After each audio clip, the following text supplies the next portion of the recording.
Dubai में बजा खेसारी लाल यादव का तबला सॉन्ग। तो दोस्तों क्या है खबर की पूरी जानकारी, आप लोग भी हो जाएंगे सुनकर खेसारी लाल यादव का फैन। तो वीडियो को शुरू करेंगे उससे पहले अगर आप हमारे चैनल पर नए हैं तो वीडियो को दिल से लाइक करके चैनल को सब्सक्राइब कर लीजिए। बिना समय लेते वीडियो को शुरू करते हैं। तो दोस्तों आप लोग को बता दें कि हिट मशीन खेसारी लाल यादव के तबला गाने को लेकर पूरा दुनिया दीवाना हो चुका है।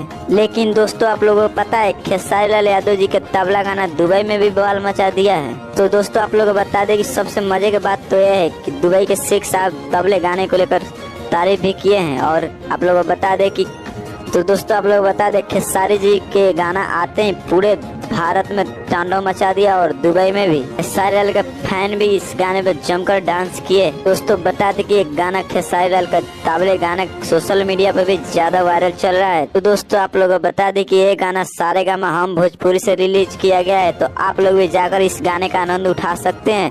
तो हमें उम्मीद है कि आप लोग इस वीडियो में सही जानकारी मिला होगा। तो आज के वीडियो में इतना ही, मिलते हैं अगले वीडियो में, तब तक के लिए धन्यवाद।